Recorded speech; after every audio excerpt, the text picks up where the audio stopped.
आप सब लोगों को मेरा नमस्कार।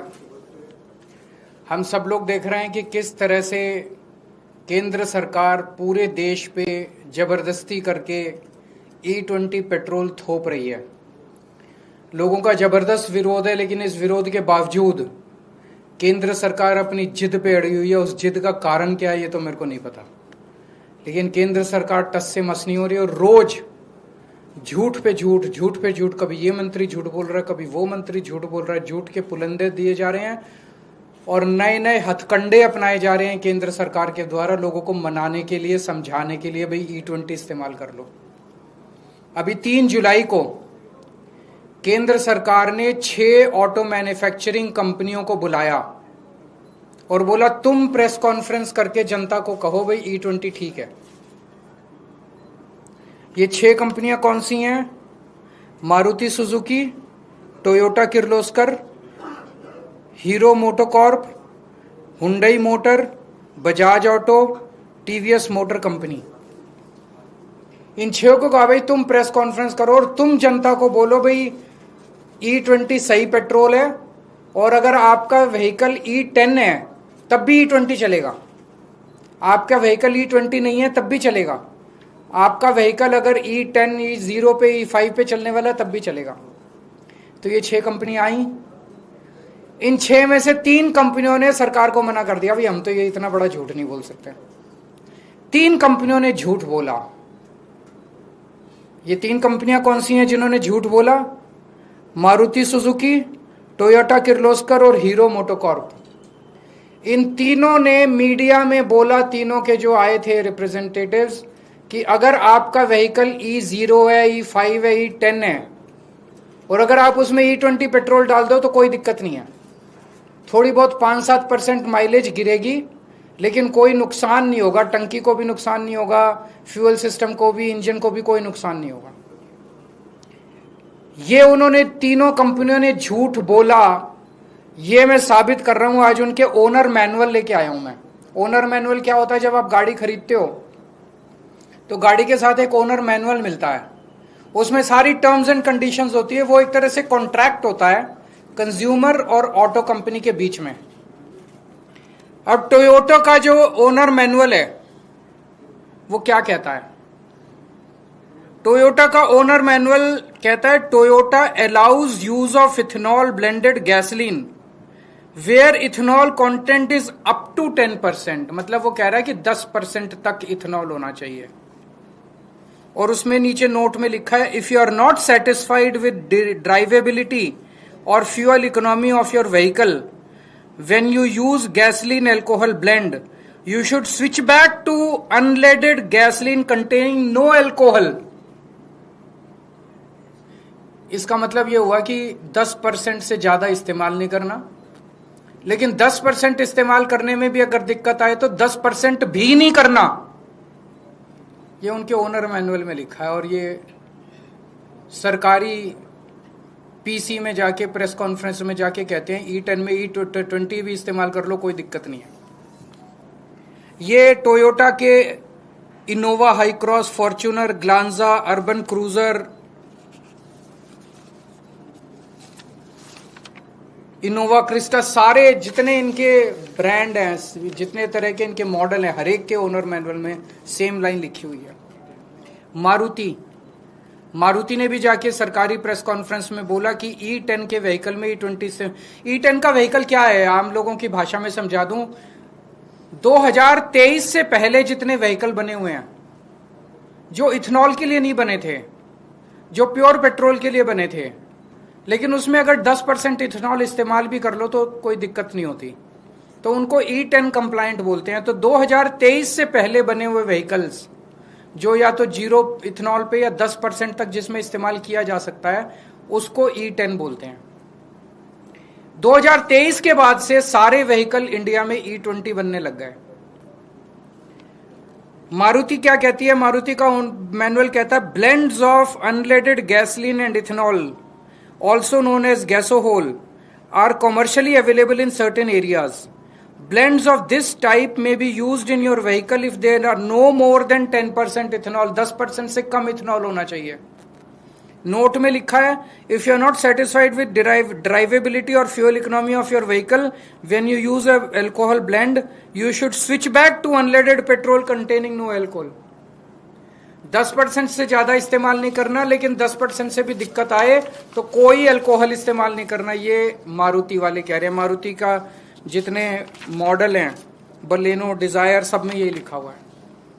और सरकारी प्रेस कॉन्फ्रेंस में जाके ये कंपनियां कहती हैं कि E20 इस्तेमाल कर लो, E10 में कोई दिक्कत नहीं होगी। इन कंपनियों ने झूठ बोला। इन तीनों कंपनियों ने, मारुति सुजुकी, टोयोटा किर्लोस्कर और हीरो मोटरकॉर्प। मैं इन तीनों को पूछना चाहता हूं कि अपने कस्टमर को धोखा मत दो, अपने कस्टमर से झूठ मत बोलो।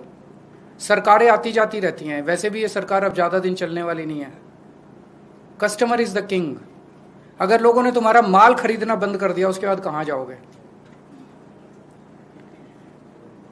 कल मैं चिट्ठी लिखूंगा इनको सबको, इन तीनों कंपनियों को जिन्होंने झूठ बोला, और उनसे कहूंगा भी आपका ओनर मैनुअल तो ये कहता है और आप ये कहते हो, लिखित में दे दो। लिखित में दे दो कि अगर किसी गाड़ी की, तुम्हारी गाड़ी की माइलेज 10% से ज्यादा कम हो जाती है तो क्या आप उस बंदे को माइलेज के लिए कॉम्पेंसेट करोगे? अगर आपके इथेनॉल गाड़ी में इथेनॉल E20 इस्तेमाल करने से अगर गाड़ी खराब हो जाती है, वियर एंड टियर होती है, तो क्या उस गाड़ी के कंपोनेंट को रिप्लेसमेंट आप कॉम्पेंसेट करोगे? एक बार हां कह दो, लाइन लग जाएगी तुम्हारे प्लांट के सामने पूरे देश में गाड़ियों की। मैं दूसरी कंपनियों को भी लिखूंगा जिन्होंने सरकार के कहने के बावजूद भी नहीं बोला। उनसे बस ये पूछूंगा भी, एक बारी क्लैरिफाई कर दो कि क्या आप भी मानते हो कि E10 में E20 पेट्रोल इस्तेमाल नहीं किया जा सकता? सभी कंपनियों को कल मैं एक चिट्ठी लिखूंगा और अगले हफ्ते में प्रधानमंत्री जी को चिट्ठी लिखूंगा कि प्रधानमंत्री जी, आपके इस मिस एडवेंचर का नुकसान जनता क्यों भुगते? आप ये बता दो कि अगर हमारी माइलेज कम होती है तो हर्जाना आपकी सरकार देगी कि कंपनी देगी? अगर हमारी गाड़ी का इंजन खराब होता है, फ्यूल सिस्टम खराब होता है, तो हर्जाना तो देखो देना पड़ेगा। जनता हर्जाना क्यों भुगते? हर्जाना आप दोगे कि कंपनी देगी? दूसरा, सरकार ने एक और झूठ चला रखा है कि ये इंडिया कोई पहला कंट्री थोड़ी है जो इथेनॉल इस्तेमाल कर रहा है। और भी बहुत कंट्रीज हैं जो इथेनॉल इस्तेमाल कर रहे हैं, वहां तो शोर नहीं कर रहे लोग। ये आधा सच है। बाकी कंट्रीज में जो इथेनॉल इस्तेमाल हो रहा है वो E10 से कम हो रहा है। जो मैंने कहा ना, नॉर्मल गाड़ियां भी E10 तक तो इस्तेमाल कर लेती हैं, उससे ज्यादा नहीं कर पाती। बाकी E10, जर्मनी में E10 से कम है, अमेरिका में E10 से कम है, फ्रांस में E10 से कम है, थाईलैंड में अभी तक E10 से कम है, जापान में E3 है। E10 का टारगेट जापान ने 2030 में रखा है। अभी 7-8 साल का उन्होंने फेज आउट पीरियड दिया है। E3 से E10 जाने के लिए जापान ने 7 साल रखे हैं। 2040 का टारगेट जापान ने रखा आज से 16 साल बाद E20 के लिए। 16 साल जापान लेगा E20 में जाने के लिए। थाईलैंड ने 2008 में E20 ट्रायल बेसिस पे, पायलट बेसिस पे कुछ पेट्रोल पंप पे ट्राई किया था। आज 2026 हो गया, 18 साल हो गए, अभी तक वहां पे केवल दोनों ऑप्शंस हैं, या तो E20 ले लो या E10 ले लो। 18 साल हो गए, 18 साल का फेज आउट पीरियड है। ब्राजील पूरी दुनिया में अकेला देश है जहां पे E100 है, जीरो पेट्रोल पूरा के पूरे। वो फ्लेक्सी फ्यूल कार्स बोलते हैं, फ्लेक्सी फ्यूल व्हीकल्स बोलते हैं उनको। ब्राजील ने कितने साल लिए? 50 साल लिए उन्होंने ट्रांजिशन के लिए। 1931 में ब्राजील में E5 इंट्रोड्यूस हुआ था और 1985 में E20 इंट्रोड्यूस हुआ था। 50 साल लगे उनको। 1975 में ब्राजील ने ट्रांजिशन शुरू किया। 10 साल, 1975 से 1985 के बीच में 10 साल उन्होंने लिए ट्रांजिशन करने के लिए, और 1985 से आज तक उन्होंने टाइम लिया। अब वहां पे आपको ऑप्शन मिलता है ब्राजील में, या तो आप E100 ले लो या आप E20 ले लो, E30 ले लो। वहां E30 बेसिक है। उन्होंने इतने साल में अपने सारे व्हीकल्स को कंप्लायंट कर लिया। इंडिया में 6 फरवरी 2023 को ट्रायल बेसिस पे पूरे देश में 1900 पेट्रोल पंप पे, केवल 1900 पेट्रोल पंप्स पे E20 इंट्रोड्यूस किया गया। और मात्र 3 साल के बाद 1 अप्रैल 2026 को पूरे देश के 90,000 पेट्रोल पंप्स के ऊपर E20 थोप दिया गया, जबरदस्ती कर दिया गया। हमारे देश में 22 करोड़ मोटरसाइकिल ऐसी हैं जो E20 कंप्लायंट नहीं है, वो E20 इस्तेमाल नहीं कर सकती। 8 करोड़ कार ऐसी हैं जो E20 कंप्लायंट नहीं है, वो E20 इस्तेमाल नहीं कर सकती। सरकार की इस जिद की वजह से 30 करोड़ व्हीकल्स रिस्क पे हैं। 30 करोड़ व्हीकल्स, इनका कबाड़ा हो जाएगा 30 करोड़ व्हीकल्स का। मेरी हाथ जोड़ के विनती है मोदी जी से, जिद मत करो, मान जाओ। एक ही चीज मांग रही है जनता की, ऑप्शन दे दो। आप E20 रखो, लेकिन जब आदमी पेट्रोल पंप पे जाए तो उसको E0 भी मिलना चाहिए, E10 भी मिलना चाहिए, E20 भी मिलना चाहिए। अलग अलग दाम रख दो, जिसके जो समझ में आए, जिसकी जेब जो अलाउ करे, जिसका जो विचार बने, जिसकी जो बुद्धि अलाउ करे, वो खरीद ले। कोई क्वेश्चन है तो बता दीजिए। सर, उस प्रेस कॉन्फ्रेंस में मैं मौजूद था। टोयोटा किर्लोस्कर की तरफ से बात कही गई कि माइलेज ड्रॉप सिर्फ 3 से 5% है, depending on the manufacturer make and uses of the car. Number 1। Number 2, तो ये भी कह रहे हैं कि उनके पास जो कंप्लेंट्स आ रही है देश भर से, उसमें 1-2 केसेस हैं जो अडल्टरेटेड फ्यूल के हैं। लार्जली E20 की वजह से कोई प्रॉब्लम नहीं आ रही। मैं भी यही कह रहा हूँ, मैंने देखा है वो जो आप कह रहे हो, मैंने उनका वीडियो सुना है। एग्जैक्टली वो इसको एडल्टरेटेड पेट्रोल पे डाल रहे हैं। एक बार लिखित में दे दें, एक बार लिखित में दे दें कि नॉन कंप्लायंट E20 व्हीकल्स में E20 अलाउड है, फिर देखो लाइन लग जाए। और we will compensate the people whose vehicles damage और फेस। वो तो 3 से 5% कह रहे हैं, मैंने तो 10% कह दिया। जिसकी माइलेज 10% से ज्यादा गिर जाए, लोगों की 30% माइलेज गिर रही है, जिसकी 10% से ज्यादा माइलेज गिर रहा है उसको कॉम्पेंसेट कर दे टोयोटा वाले। जिसका गाड़ी खराब हो जाए उसको कॉम्पेंसेट कर दे, और एक थर्ड पार्टी ले आएंगे जो कि डिसाइड कर लेगी कि एडल्टरेटेड पेट्रोल की वजह से है कि E20 की वजह से। सर, दिल्ली सरकार के स्वास्थ्य विभाग, फिर ये टोयोटा ने ये क्यों लिखा अपना वो ऑनर मैनुअल में? इसमें यही लिख देते E10 में E20 डाल लो, E30 डाल लो। सर, 650 करोड़ के घोटाले का आरोप है स्वास्थ्य विभाग में। इसके ऊपर मैं 1-2 दिन में प्रेस कॉन्फ्रेंस करूंगा, डिटेल्ड प्रेस कॉन्फ्रेंस। हमारे नेताजी इस पे काफी कर चुके हैं। सर, राम मंदिर को लेकर, क्योंकि आपने मुखर होकर बोला भी है, तो मंदिर की तरफ से ये कहा गया कि जिसको चढ़ावे की जो चीजें थी 2800 से ज्यादा, अगर वो लापता हो गई है तो लोग आकर देख लें, सभी की चीजें सुरक्षित है। और चंपत राय का, अनिल मिश्रा का इस्तीफा कल मंजूर हो गया। केवल इस्तीफे मंजूर होने से नहीं होगा। कल मैंने भी देखा, जनता बहुत आहत है।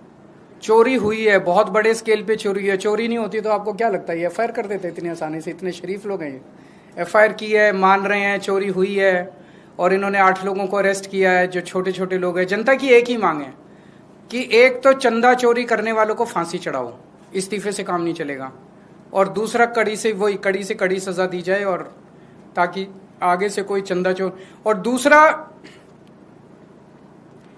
देश के सभी बहुत सारे मंदिरों पे, धार्मिक संस्थानों पे इन चंदा चोर पार्टी और इनके संगठनों का कब्जा हो गया है।